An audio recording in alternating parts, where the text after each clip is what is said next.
والنهارده هنشتغل مع بعض يا مدرسين ازاي تقدروا تبقوا بتخلقوا محتوى قوي من خلال الموبايل. وهنتعلم كمان ازاي نسوق للمحتوى بتاعنا في وسائل التواصل الاجتماعي، فيسبوك، انستجرام، يوتيوب، تيك توك.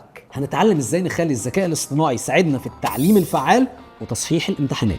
هنشتغل على اننا نطور مهاراتنا الشخصية في الشرح، في التواصل مع الطلبة اونلاين واوفلاين. هنتعلم التصوير والمونتاج للحصص وازاي نقدر نبني بنفسنا منصة تعليمية. هنعرف ازاي نستخدم ادوات التصميم زي كانفا وادوات المونتاج زي كاب كات عشان نعمل بريزنتيشن شيقة ومحتوى بصري جذاب ومذكرات المناهج وتبسيطها. هنتعلم ازاي نعمل بث مباشر على كل وسائل التواصل الاجتماعي ونجذب اكبر عدد من الطلبة والمتابعين. ومش هننسى ازاي نحلل البيانات ونفهم احصائيات السوشيال ميديا عشان نقدر نحسن من استراتيجيتنا التسويقية. هنتعلم ازاي نكتب نصوص تسويقية تجذب الانتباه وتحقق اهدافنا التعليمية. وفي نهاية الكورس هنكون قادرين على إدارة كل جوانب التعليم والتسويق الرقمي. كل ده هنتعلمه في بيوتنا من موبايلاتنا في الوقت اللي هنختاره. اكتب كلمة سبورة وهيوصلك كل التفاصيل.